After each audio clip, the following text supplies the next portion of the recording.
The laws defining personally identifiable information and how PII can be controlled and processed are different in different countries, states, and provinces.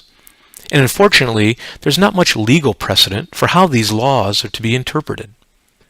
When handling PII originating from a specific jurisdiction, the laws of that jurisdiction and the advice of legal counsel take precedent over what I say here.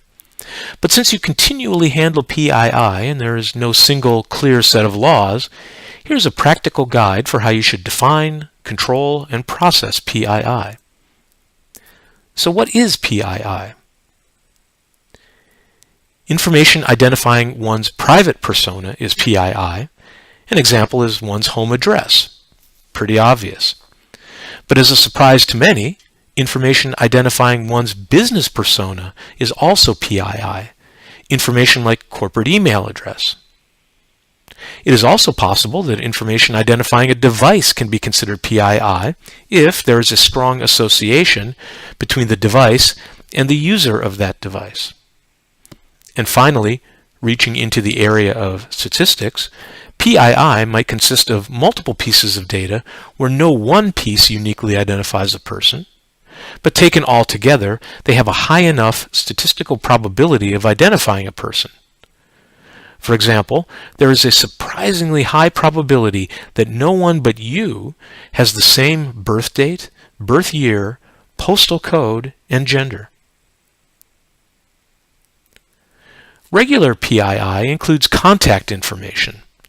Sensitive PII associates that contact information with attributes like medical condition, financial account information, religious or political views, etc.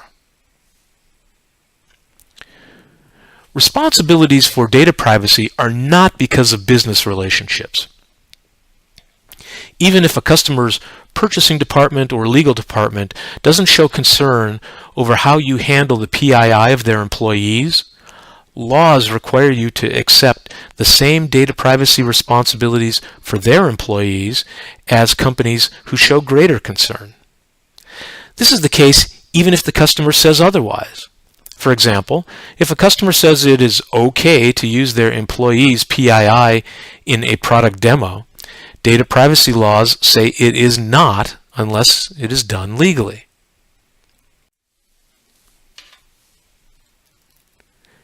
You certainly are allowed to collect, control, and process PII as long as you do it legally.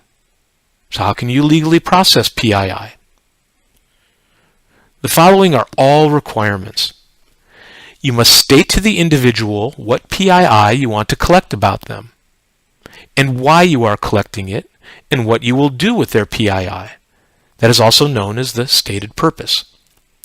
Before collecting the PII, you must receive explicit consent from the individual to do so.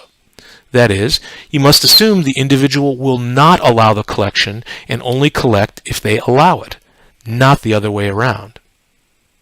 Once collected, you and all of your affiliates must process the PII only for the stated purpose. When the stated purpose has been completed, you and your affiliates must delete the PII. Upon request from the individual, you and your affiliates must correct or delete the PII.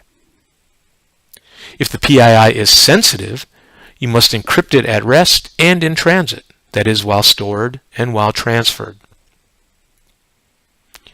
Some jurisdictions, like the EU, Canada, and the state of Massachusetts, are particularly concerned about the PII of their citizens, but even more concerned when that PII is transferred outside of their jurisdiction.